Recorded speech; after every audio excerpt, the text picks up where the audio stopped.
Good morning বন্ধুরা, কেমন আছো তোমরা সবাই? আশা করি সবাই খুব খুব খুব ভালো আছো। আমরা সবাই খুব খুব খুব ভালো আছি। তোমাদেরকে আরো অনেক অনেক অনেক অনেক স্বাগত আমাদের চ্যানেল মুখার্জি ফ্যামিলি ব্লগসে। তো যাই হোক, আজকে মর্নিংটা আমি রান্নাঘর থেকে শুরু করছি। এখন বাজে এখন বাজে 7:30 আর আমি রান্নাঘরে চলে এসেছি। কৌস্তবের আজকে তাড়াতাড়ি বেরোনো আছে, তো তাড়াতাড়ি করে আগে রান্না করে নিই। পাখুম এখনো ঘুম থেকে ওঠেনি। তো যাই হোক, আমি কি কি রান্না করছি আজকে দেখে নাও। বেশি কিছু রান্না করব না, ঠিক করেছি যে একটু তেঁতোর তরকারি মানে উচ্ছে দিয়ে একটা তরকারি করব, আর লাউ দিয়ে চিংড়ি করব, আর টক করব আজকে, আমড়ার টক। আগের দিন করতাম, আমরা নিয়ে এসছে বাজার থেকে। তো যাই হোক, কি কি রান্না করি, কিভাবে করি, ঝটপট করে তোমাদের সাথে অবশ্যই শেয়ার করি। কড়াইতে দেখো তেলটা গরম হয়ে গেছে, ধোঁয়াও বেরোচ্ছে।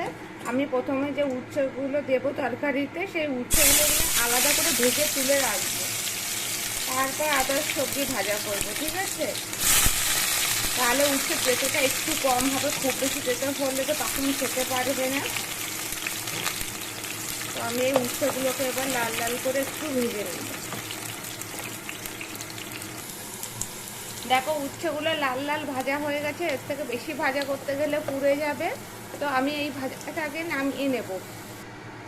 উচ্ছেগুলো তো নামিয়ে নিয়েছি। এবার এই তেলটা দেখতে পাচ্ছ কতটা গরম আছে, এর মধ্যে আমি রাঁধুনি ফোড়ন দিচ্ছি।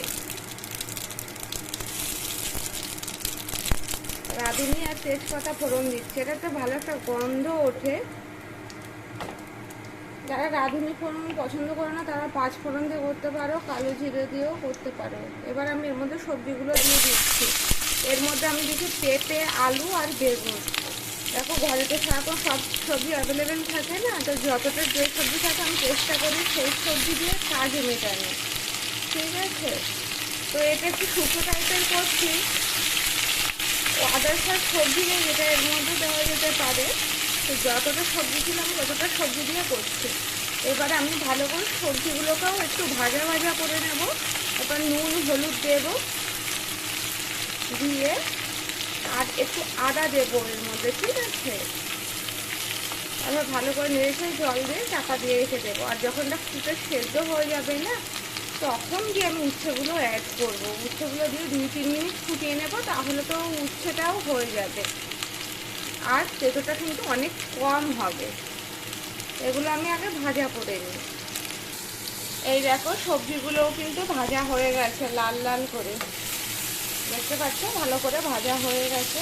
এর মধ্যে আমি এবার পরিমাণ মতো জল দিয়ে দেবো।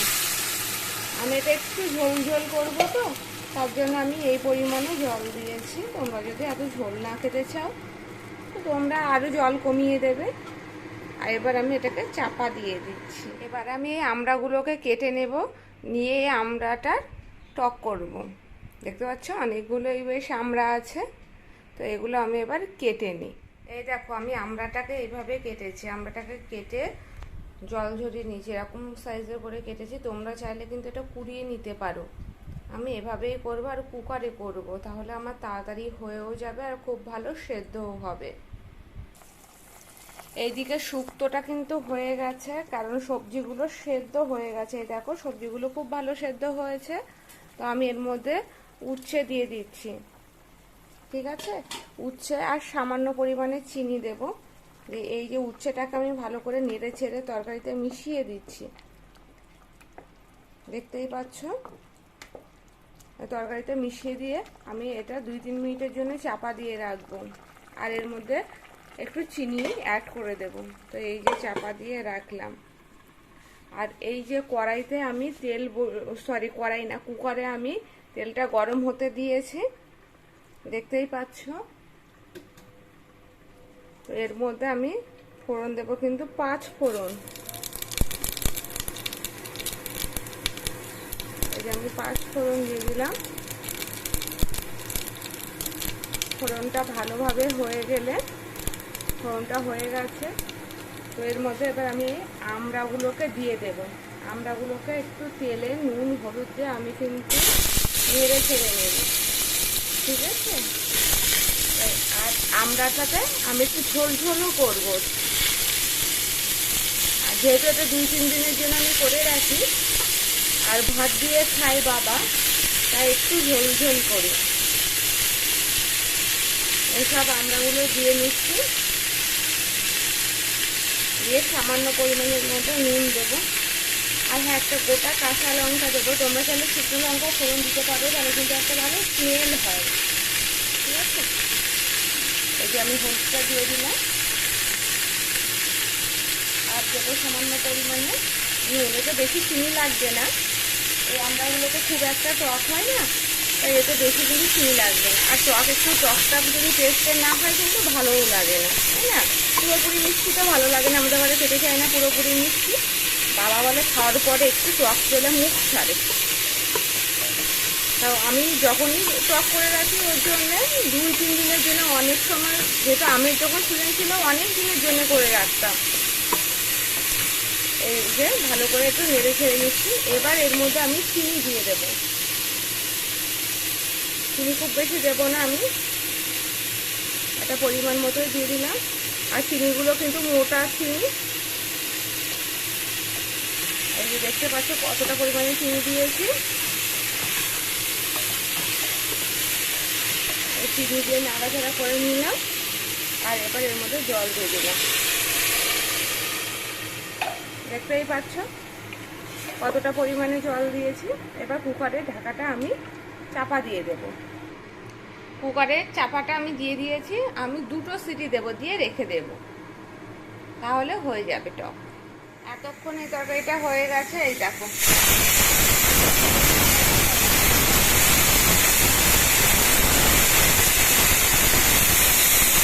বেশি ঝোলঝোলও করিনি, দেখতেই পাচ্ছ এরকমই হবে দেখতে। আর কুকারে 2টো সিটি পড়ে গেছে, তো আমি কুকার বন্ধ করে দিচ্ছি। আর এই তরকারিও হয়ে গেছে, তো আমি গ্যাস বন্ধ করে দিচ্ছি। এবার আমি ভাত বসিয়ে দেব, আর চিংড়িটা করার আছে, কাকুমের খাবারটাও করার আছে। এই যে আমি ভাত বসিয়ে দিয়েছি, আর এখানে পাকুমের ব্রেকফাস্ট রয়েছে। আজকে ওকে দেবো দুধ সাবু। তো এর মধ্যে সাবু দিয়ে দিয়েছি। সাবুগুলো রাত্রেবেলা আমি ভিজিয়ে রেখেছিলাম, এই যে দেখতে পাচ্ছ। এবার দুধ দিয়ে এটাকে ভালো করে ফোটাবো। আর চিনি দেবো না, আমি এর মধ্যে বাতাসা দেবো। আমি পাকুমকে খুব একটা চিনি দিই না, বাতাসাই দিই।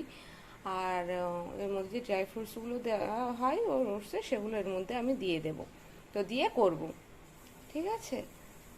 আর কি বলে, এটা হয়ে গেলে আমি লাউ চিংড়িটা বসিয়ে দেব। খুব তাড়াহুড়ো করছি, ঠিক আছে। এই যে পাকুমের ব্রেকফাস্ট রেডি। এটা দেখতে এরকম হয়েছে। এবার যখন ঠান্ডা হবে তো একটু তো ঘন হয়ে যাবে, এই যে থিকনেস এরকম রয়েছে। এটা ঠান্ডা হলে পাকুমকে খাইয়ে দেব। আর মনে হয় এটা গ্লাসে চুমুক দিয়ে খেলেই বেটার হবে। তো যাই হোক, এবার ছেলের কাছে যাব। ছেলে অলরেডি উঠে পড়েছে। এবার দেখো কুকারটা খুলছি, কুকারটা ঠান্ডা হয়ে গেছে। এই দেখো টকটাকে দেখতে কিন্তু এরকম হয়েছে, বুঝতেই পারছো, এরকম ঝোলঝোল করেছি। খুব সুন্দর একটা গন্ধ বেরিয়েছে, যেহেতু পাঁচফোড়নের একটা ভালো গন্ধ হয়। আর এটা যেহেতু চাপা দেওয়া ছিল তাই, ঠিক আছে। তো আমি এখন তাড়াহুড়ো করছি, ছেলেকে খেতে দিতে যাচ্ছি। ছেলেকে খাওয়ানোর জন্য এই রেসিপিটা তোমাদের সাথে শেয়ার করতে পারিনি।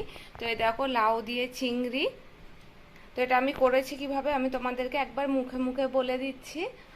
প্রথমে আমি আলুগুলোকে এরকম দেখো, এরকম সাইজের করেছি, এইভাবে কেটেছি।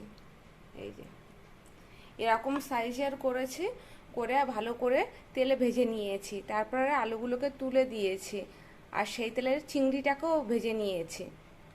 তারপরে এর মধ্যে আমি ফোড়ন দিয়েছি, সাদা জিরে ফোড়ন, আর শুকনো লঙ্কা ফোড়ন, আর তেজপাতা ফোড়ন দেওয়ার পরে ভালো করে এটা ফোড়নটাকে নাড়াচাড়া করার পরে আমি আবার আলুগুলো দিয়ে দিয়েছি। আর লাউগুলো দেখো কুচি কুচি করে কেটেছিলাম, তো লাউগুলো দিয়ে দিয়েছি, চিংড়িগুলো দিয়ে দিয়েছি। আর হ্যাঁ, যখন আর কি প্রথমে আলুগুলো যখন দিয়েছিলাম ফোড়নের পরে, তো ওর মধ্যে কিন্তু আমি একটু আদাও দিয়ে দিয়েছিলাম, আর জিরে গুঁড়ো, ধনে গুঁড়ো, আর কাশ্মীরি লঙ্কার গুঁড়োও দিয়েছিলাম, ঠিক আছে। তো এইভাবে এটাকে সেদ্ধ করেছি। সেদ্ধ করে জলটা এরকম শুকিয়ে গেছে। জল শুকিয়ে যাওয়ার পরে এর মধ্যে আমি আর পরিমাণ মতো নুন হলুদ তো দিয়েইছি। আর আমি আলাদা করে আর লঙ্কা দিইনি এটার মধ্যে, কারণ ভুলে গেছি, এত তাড়াহুড়ো করেছি তাই। তো যাই হোক, আর এর মধ্যে লাস্টে কিন্তু আমি একটু চিনি দিয়েছি, আর গরম মশলা আর ঘি দিয়ে চাপা দিয়ে রেখেছিলাম। দেখো দেখতে কিন্তু এরকম হয়েছে, খেতেও খুব ভালো হয়। ও আর একটা জিনিস বলতে ভুলে গেছি, এর মধ্যে কিন্তু আমি একটা টমেটোও দিয়েছিলাম। তোমরা চাইলে টমেটো স্কিপ করেও যেতে পারো, কারণ টকে দেখবে সরি, লাউতে দেখবে একটা টক টক এমনিতেই ব্যাপার আছে। তো যাই হোক, আমি এবার এটা চাপা দিয়ে রাখছি, না হলে গন্ধগুলো উড়ে যাবে। ঠিক আছে, তো অন্যদিন যদি আবার এই রেসিপিটা করি, এর মধ্যে অবশ্যই মনে থাকলে তোমাদের সাথে শেয়ার করব, যদি হাতে সময় সুযোগ থাকে। আজকে তো করতে পারলাম না। ঠিক আছে, তো চলো টাটা, এখনকার মতো বাকি কাজগুলো তোমাদের সাথে শেয়ার করি। রান্না বান্না করার পর কৌস্তব খেয়ে দিয়ে বেরিয়ে গেছে। ও বেরিয়ে যাওয়ার পরে পাকুমকে পড়াতে বসিয়েছিলাম, আজকে একটু দেরিতে পড়াতে বসিয়েছি, আর অনেকক্ষণও পড়িয়েছি, কারণ ওর সামনে না এক্সাম রয়েছে, সেকেন্ড টার্ম রয়েছে। তো স্কুল থেকে প্রচুর ওয়ার্কশিট দিয়েছে, আমাকে সেগুলো কমপ্লিট করাতে হবে। আর ও মানে লিখতে মোটেই চায় না, যেহেতু ওয়ার্কশিটগুলো কমপ্লিট করাতে হবে বলে আজকে ওকে অনেকক্ষণ পড়ালাম, ওকে ছুটিও দিয়ে দিয়েছি। ও পড়াশোনা করে এখন একটু ওই ঘরে গেছে, গিয়ে কার্টুন দেখছে। কার্টুনটা দেখার পর ওকে স্নান করে খাইয়ে দাইয়ে শুইয়ে দেবো। তো আমার আজকে আর বাকি কোনো কাজে আমি হাত দিইনি, যেহেতু আজকে আমার মনে হয়েছে এই কাজটা অনেক বেশি ইম্পর্টেন্ট, কারণ ওয়ার্কশিটটা যদি আজকে কমপ্লিট করতে পারি তো বাকি আমি আমার কাজগুলো ঠিক সময় মতো অন্যদিন করে নিতে পারবো। তো তোমাদেরকে আমি আগেই বলেছি, আমি একদিনে খুব বেশি কাজ করি না, আমার যতটুকু দরকার ততটুকুই করি, নিজেকে অত বেশিও ব্যস্ত করি না, যে বাদে যদি শরীর খারাপ করে বা অনেক বেশি টায়ার্ড মনে হয়। তো যাই হোক, ওকে পড়াশোনা তো করানো হয়ে গেছে, এখন ওকে একটু জল খাওয়াবো। জলও নিজের থেকে নিয়ে খেতে চায় না, সেটাও হাতের কাছে আমাকে দিয়ে দিতে হবে। তো যাই হোক, বাদে আবার খাওয়ার সময় কথা বলছি। পাকুম এই যে খেতে বসেছে, স্যান করেও খেতে বসেছে। ওর ভাত এই যে শুক্তো দিয়ে মাখা আছে, আর এই যে লাউ আর চিংড়ি দেওয়া আছে। ওর চিংড়ি খুব পছন্দের, নিজের থালারগুলোও খায়, আমারগুলোও খেয়ে নেয় চিংড়িগুলো, জানো তো, এত বদমাস। পাকুম খানু ভালো আছে? খানু খায়নি তা ভালো কিভাবে? চিংড়ি তো খেয়েছি, ভালো হয়েছে। চিংড়ি খেয়েছে, ভালো হয়েছে। তো আমাদের খুব জোর খিদে পেয়ে গেছে, আমরা খেয়ে নিচ্ছি, তোমরাও সবাই খেয়ে নাও।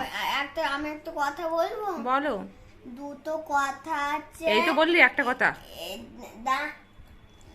এই দেখো ছোট চিংড়ি। হুম। একটা কথা বলছি, হুম। যে না হুম। ওই ওপরে গিয়ে হুম। ওপরে গিয়ে আবার ভিডিও করবো। তো চলো আমরা সবাই খাওয়া দাওয়া করি।